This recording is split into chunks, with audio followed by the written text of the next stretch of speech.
എനിക്കൊരു സംശയം. എനിക്ക് ഇംഗ്ലീഷ് കേട്ടാലും മനസ്സിലാവും, വായിക്കാനും അറിയാം, പക്ഷേ സംസാരിക്കാൻ പറ്റണില്ല. അതെന്തുകൊണ്ടാ? നിങ്ങൾ ഇംഗ്ലീഷ് ഒരുപാട് കേൾക്കാറുണ്ടോ? അതുകൊണ്ടാണ് നിങ്ങൾക്ക് ഇംഗ്ലീഷ് കേട്ടാൽ മനസ്സിലാവുന്നത്. നിങ്ങൾ ഇംഗ്ലീഷ് ഒരുപാട് സംസാരിക്കാറുണ്ടോ? ഇല്ല. അതുകൊണ്ടാണ് എനിക്ക് ഇംഗ്ലീഷ് ഒരുപാട് സംസാരിക്കാൻ കഴിയാത്തത്. അപ്പോൾ ഫ്ലുവൻ്റ് ആയിട്ട് ഇംഗ്ലീഷ് സംസാരിക്കാൻ ഞാൻ എന്താ ചെയ്യാം? നിങ്ങൾ ഇംഗ്ലീഷ് ഒരുപാട് സംസാരിക്കണം. എങ്ങനെ ഒരുപാട് സംസാരിക്കും? Good question. ഒരുപാട് സംസാരിക്കണം എന്നുണ്ടെങ്കിൽ നമുക്കൊരു പാർട്ട്ണർ വേണം. അല്ലാന്നുണ്ടെങ്കിൽ ഒരു ഇൻസ്റ്റിറ്റ്യൂട്ട് പോയി ജോയിൻ ചെയ്താൽ ആ ഇൻസ്റ്റിറ്റ്യൂട്ടിലെ ട്രെയിനർ നമ്മളെ ഒരുപാട് സംസാരിപ്പിക്കും, ട്രെയിൻ ചെയ്യിപ്പിക്കും. അങ്ങനെ ട്രെയിൻ ചെയ്താൽ ഒരുപാട് സംസാരിക്കാനുള്ള ഓപ്പർച്യൂണിറ്റി അവിടെ നിന്ന് കിട്ടും.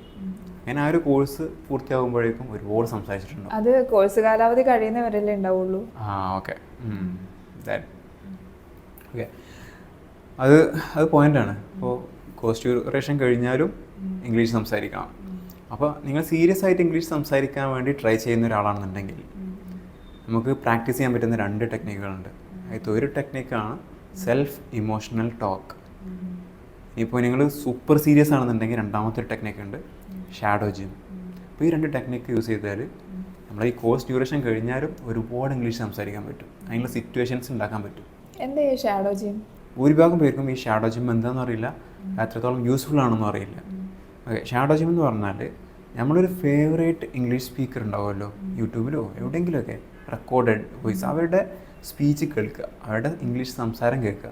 എന്നിട്ട് അവരുപയോഗിച്ച അതേ ഫ്രേസ് തന്നെ അത് കേൾക്കുമ്പോൾ അതേ ടോണിലും അതേ സ്ട്രെസ്സിലും അതേ സൗണ്ട് മോഡുലേഷനിലും റിപ്പീറ്റ് ചെയ്യുക. ഒരു ഫ്രേസ് പറഞ്ഞു കഴിഞ്ഞതിന് ശേഷം അത് മനസ്സിലാക്കി റിപ്പീറ്റ് ചെയ്യല്ലേ ഉണ്ട്, അതിൻ്റെ കൂടെ റിപ്പീറ്റ് ചെയ്യുക. പോസ് അതിൻ്റെ അവർ സംസാരിക്കുന്നതിൻ്റെയും നമ്മൾ സംസാരിക്കുന്നതിൻ്റെയും ഇടയിലുള്ള ഗ്യാപ്പ് വളരെ കുറച്ചിട്ട് അതിൻ്റെ കൂടെ സംസാരിക്കുക. അങ്ങനെ സംസാരിച്ചാൽ നമുക്ക് കിട്ടുന്ന 2 ബെനിഫിറ്റ് ഉണ്ട്. ഒന്നാമത്തെ ബെനിഫിറ്റ്, നാവിന് ട്രെയിനിങ് കിട്ടും. അതുപോലെ തന്നെ സ്പീക്കിംഗ് ആക്ടിവിറ്റീസിന് നമ്മൾ ഉപയോഗിക്കുന്ന എല്ലാ മസിൽസിനും, ഇവിടെ ഈ മസിൽസ് എല്ലാം ഉപയോഗിക്കുന്നുണ്ട്, ഇതിനെല്ലാം ട്രെയിനിങ് കിട്ടുകയാണ്. പിന്നെ രണ്ടാമത്തെ ബെനിഫിറ്റ് എന്താണെന്ന് വെച്ചാൽ ആ ഫ്രേസസ് ഉണ്ടല്ലോ, അയാൾ യൂസ് ചെയ്ത ഫ്രേസ് നമ്മൾ മനസ്സിലാക്കിയതിന് ശേഷം ആ ഫ്രേസ് നമ്മൾ നാവിന് തുമ്പത്തുണ്ടാവും. കാരണം അത് നമ്മൾ പ്രാക്ടീസ് ചെയ്തുകൊണ്ടിരിക്കുകയാണ്, നമ്മളുടെ ഒരു ഹാബിറ്റാണത്.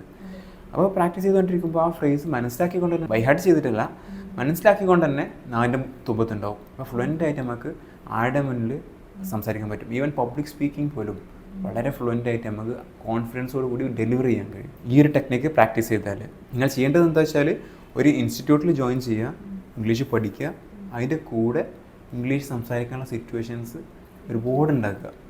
ട്രെയിനർ ഒരുപാട് സംസാരിപ്പിക്കും, പക്ഷേ ആ ഒരു കോഴ്സ് കഴിഞ്ഞാലോ അവിടെ നമ്മളെ ഇംഗ്ലീഷ് ഫ്ലുവൻസിയും പ്രാക്ടീസും ഇംഗ്ലീഷ് സംസാരിക്കുന്ന സിറ്റുവേഷൻസൊന്നും നിൽക്കാൻ പാടില്ല. അപ്പോൾ സെൽഫ് ഇമോഷണൽ ടോക്കും ഷാഡോ ജിം ടെക്നിക്ക് ഉപയോഗിച്ചിട്ട് നിങ്ങളുടെ ഇംഗ്ലീഷ് നെക്സ്റ്റ് ലെവലിലേക്ക് എത്തിക്കാൻ പറ്റും നമുക്ക്. ഇതാണ് ഇംഗ്ലീഷ് ഫ്ലുവൻസി മാസ്റ്ററിക്കുള്ള ഫോർമുല, ഇക്വേഷൻ. അപ്പോൾ ഇത് ഇട്ടെടുത്താൽ നമ്മൾ ഫ്ലുവൻ്റ് ആയിട്ട് ഇംഗ്ലീഷ് സംസാരിക്കും. ഇതൊരു ഹാബിറ്റാക്കി മാറ്റണമെന്ന് മാത്രം. അതെങ്ങനെ ഉണ്ടാവുള്ളൂ? നിങ്ങൾ സീരിയസ് ആണെന്നുണ്ടെങ്കിൽ ഉണ്ടാവുള്ളൂ. Are you serious? Yes. Yeah. Okay.